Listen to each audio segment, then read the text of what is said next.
Hi, this is Rainer Maillard. And Sydney Claire Meyer from Emil Berliner Studios. We are talking about the new Karajan Bruckner project where we are cutting directly from 8-track 1-inch tape to vinyl. We want to delve deep into technical aspects of the process. The recordings took place at the Berlin Philharmonie between 1975 and 1979. Although the Berlin Philharmonic Orchestra played all of their concerts in this space since 1963, it wasn't until 1975 that Karajan decided to record for DG there. Before that, the recordings were done at Jesus Christuskirche, Karajan's preferred recording location. For me, it's an interesting question why he didn't use the new Philharmonie earlier. The project was directed mainly by Michel Glotz, the recording producer, and Günther Hermanns, the balance engineer. They always recorded on two machines. Having a backup has a long tradition with DG dating back to the 30s. For the Bruckner symphonies, they used two 1-inch 8-track recorders made by Studer. From 1970 onwards, Deutsche Grammophon recorded all major orchestral work using analog multitrack technology. The original reason for doing this was to introduce quadraphonic records to the consumer market. However, a planned market launch by DG in the mid-70s did not take place. There were significant obstacles in implementing quadraphonic playback for consumers at home. Despite the difficulties, artists and technicians alike recognized that multitrack technology offered huge advantages, so they continued using it. It was an investment in the technology development of the future, like quadraphonic sound, which had been imagined but not successfully actualized. On the other hand, it did provide certain mixing benefits, which we will cover later. Let's have a look to the original tape box first.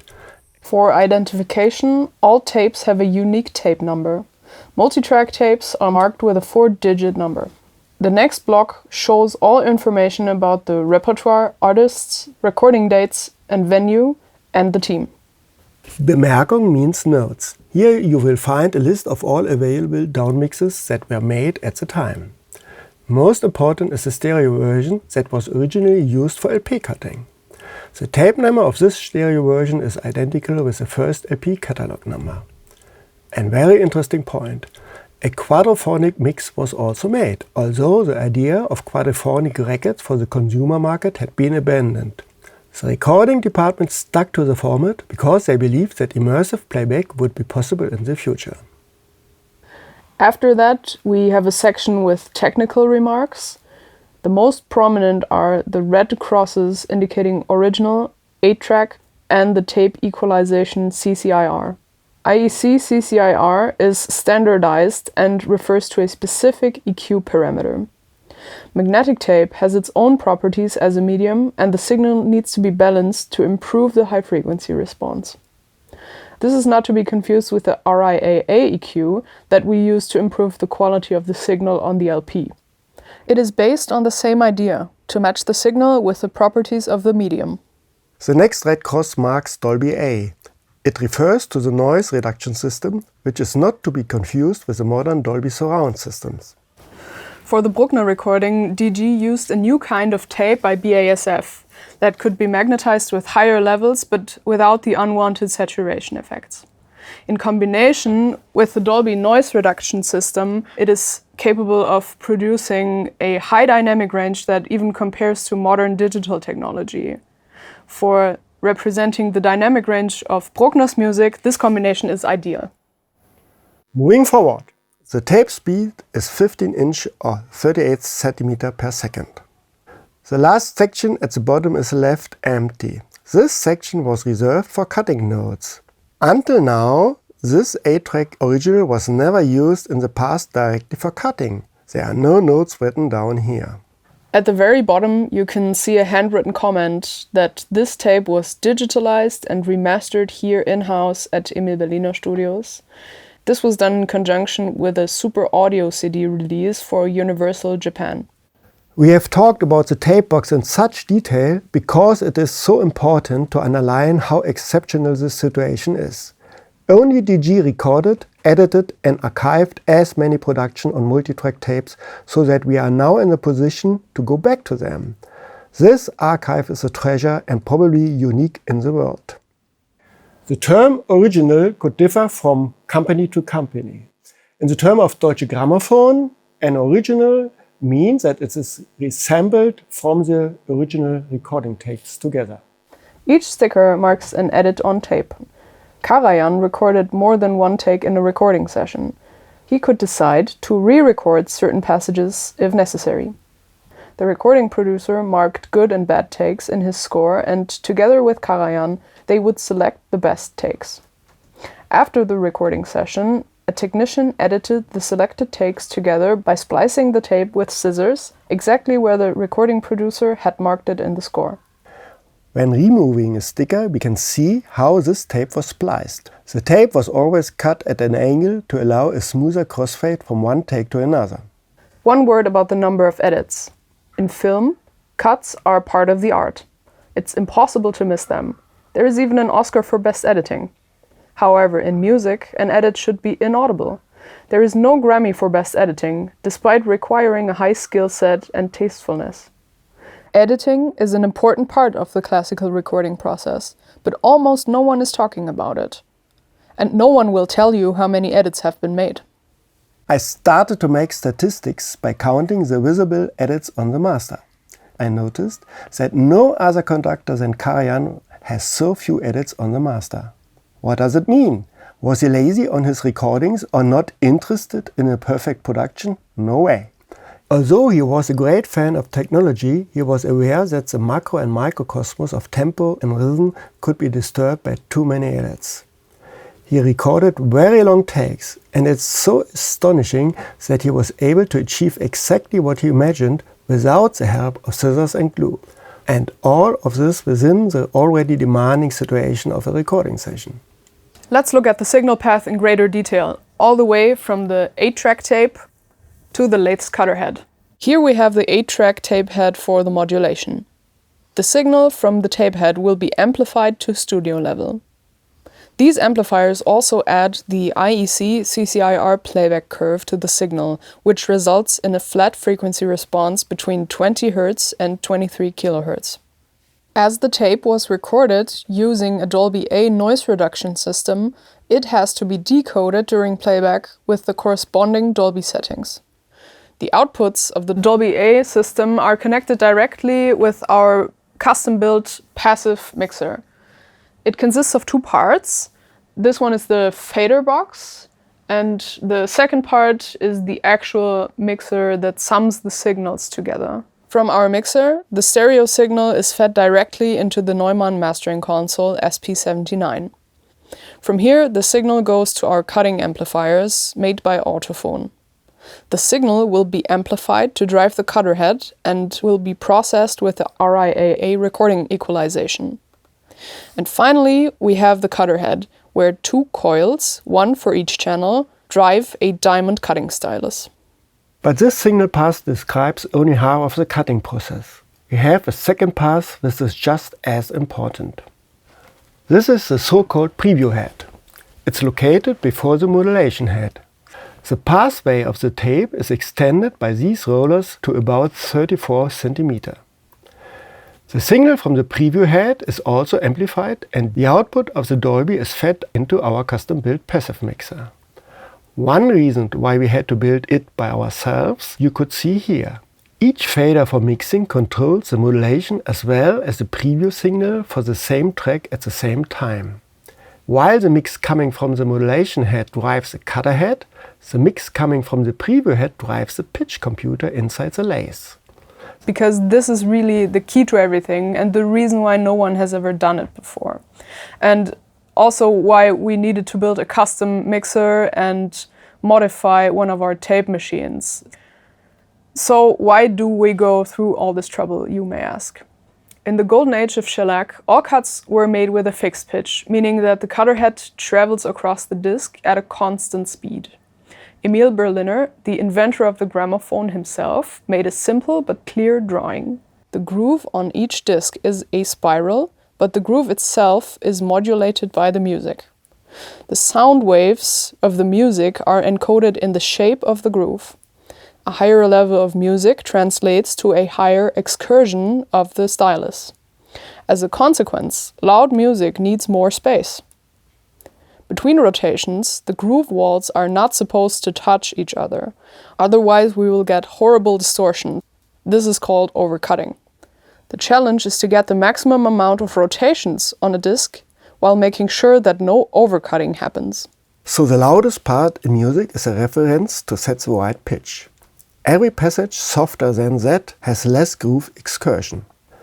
As a consequence, most of the time the pitch is higher than necessary. This had the effect that a lot of space on the surface was left unused, which explains the limited playing times on the 78s. By pitch, we don't mean the tone pitch, but rather the threading on the lead screw. Almost 95 years ago, engineers started to think about a way to link the modulation magnitudes to the speed of the pitch motor. After the invention of magnetic tape, a practical solution started developing. A preview tape head is placed before the modulation tape head on the machine. They produce identical signals. The only difference is in the time delay between them. The previewed signal is analyzed by an electric circuit which drives the pitch motor according to level, frequency and stereo image of the signal. How does the delay increase the efficiency? Well, imagine you're driving in a modern car using electronic assistance systems. If you're about to fall off a cliff, a warning is useless if you're already on the edge. The information is needed ahead of time to give you a chance to react.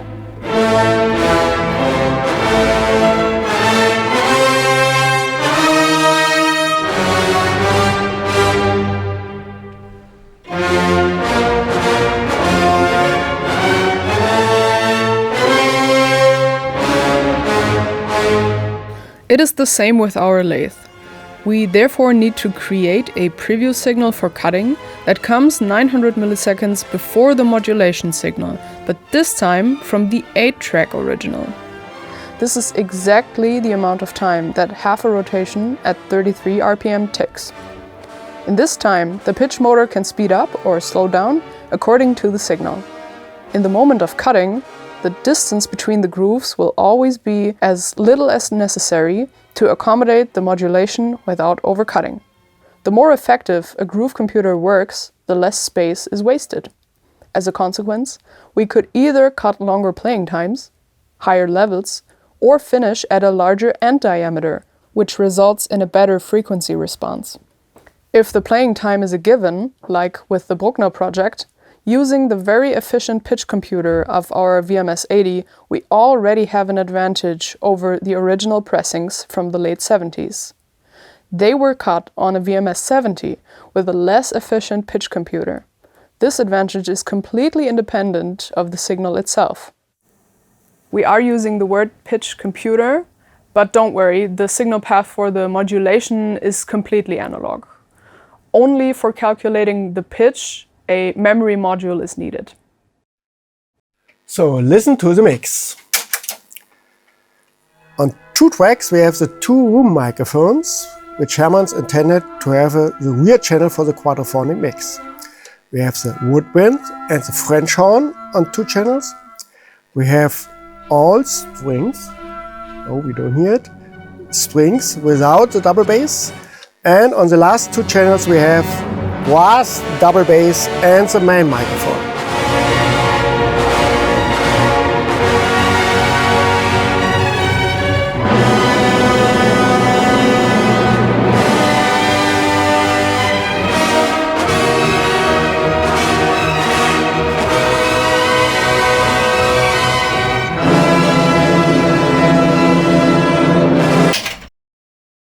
So, how I set the mix? I have 8 channels, 6 channels for the direct sound of the orchestra, 2 channels of the reverb of the Berlin Philharmonic.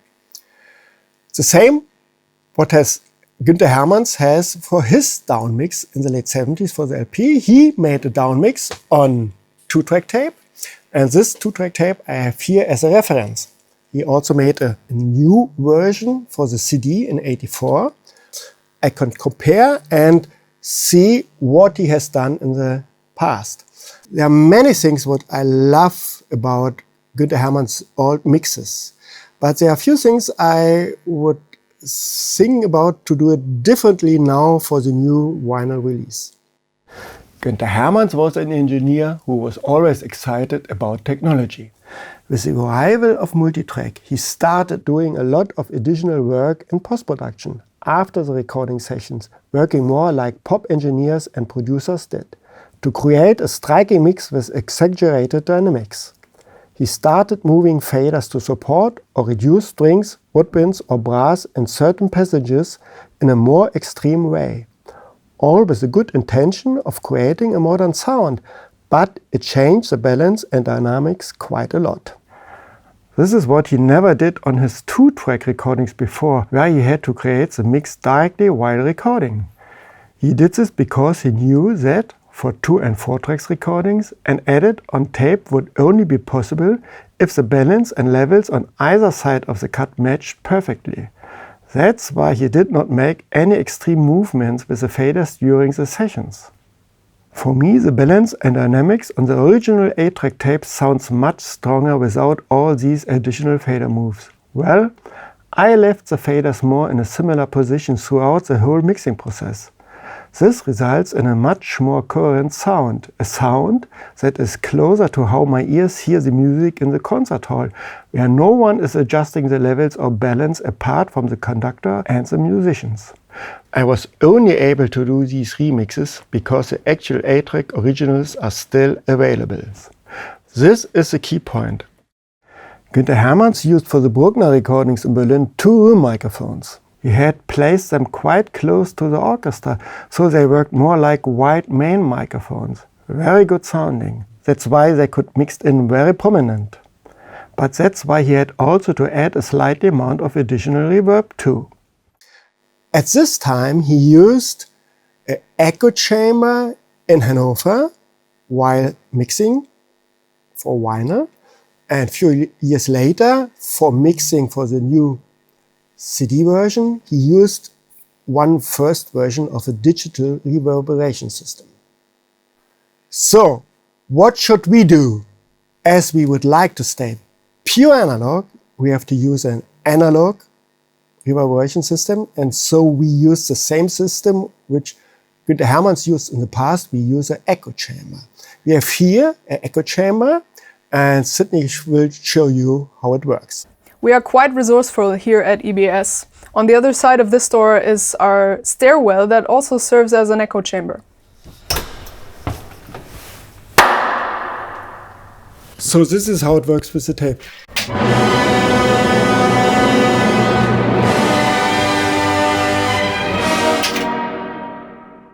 Using artificial reverb is a long-established practice in the production of classical music.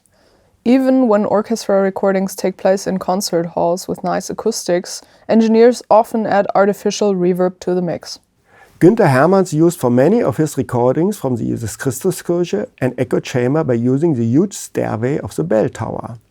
He put a loudspeaker and 2 microphones in there. While the orchestra was playing in the church, the signals were fed from his mixers to the speaker, and the microphone signals from the echo chamber were added in the mix. The ratio of this echo chamber in the mix was always low, just to blend the sound more to the taste of Günther Hermanns. With the relocation to their new recording center in Hannover-Langenhagen in 1969, DG also installed an echo chamber, which was located on the 8th floor. It was not as big as the bell tower at Jesus Christuskirche, and the sound was not really convincing. An example of its use is the famous Abbado Stravinsky Sacre recording, where Hermanns added some reverb from the echo chamber to the mix from the 4-track tape. Our new original Source series mix sounds more charming because we used our echo chamber here at EBS. One reason why Hermanns and Karajan stuck to the Jesus Christuskirche as a recording location for so long might be that the Berlin Philharmonie did not have an echo chamber. With the introduction of the first digital reverb systems, Hermanns switched to this new technology for his CD remixes in 1984. He went back to the original 8-track tapes and did a new mix using an additional Lexicon 224 system. This mix was done in 44 kHz 16-bit according to the CD standard. On our new high-res remix from 2018, we also went back to the 8-track originals, but using a modern digital reverberation system, as the mix was done in the digital domain only. So all 4 releases for the Bruckner Symphonies 4 to 9 used a different signal path from the 8-track original, a different mixing console and a different additional reverb, all according to the taste of the respective mixing engineer. Another interesting detail worth mentioning is that every reverb system, whether acoustic or artificial, has its specific properties. In a large recording venue, the reflections from the walls and ceiling arrive at the microphone slightly later than the direct sound. This is called early reflection time, which gives our ear very important information about the size of the room. With plates or an echo chamber, this reflection time is much shorter because of the smaller dimensions. In our remix, we therefore use a tape delay. During the mixing and cutting process, we record the signal from the mixing console in order to delay it before we feed it into the echo chamber. Since the repro head is located very close to the record head, the delay is only about 50 milliseconds long. This is meant to represent the pre-delay time of the Berlin Philharmonie with its large dimensions. We like the sound of our echo chamber in combination with the tape delay a lot. It sounds just as good or even better as modern digital reverberation system, so that we sometimes use it for modern digital recordings as well. There are 2 disadvantages to this procedure. First, it is not a plugin, which makes it more complex to use and it only works in real time. The second aspect is that our large echo chamber also serves as an emergency exit. There is a chance that people will walk in while we are using it. To make sure that this does not happen, we decided to cut the Karajan Bruckner box at night.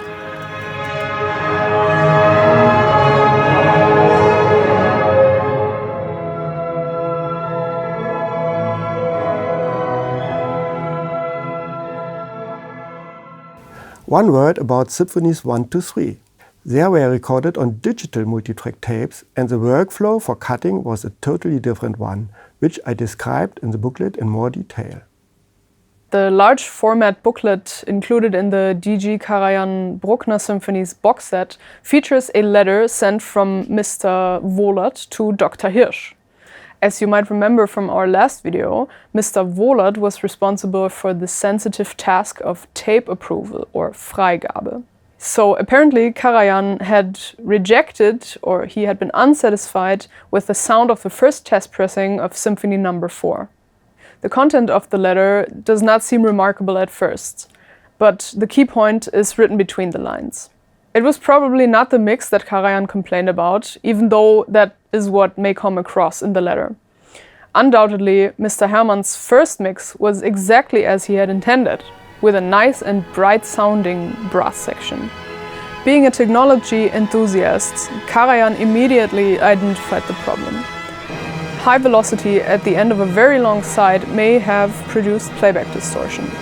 He therefore suggested to spread the program across more sides. Shorter playing times per side could mean a larger end diameter with a lower probability for playback distortion, while keeping the mix as it was.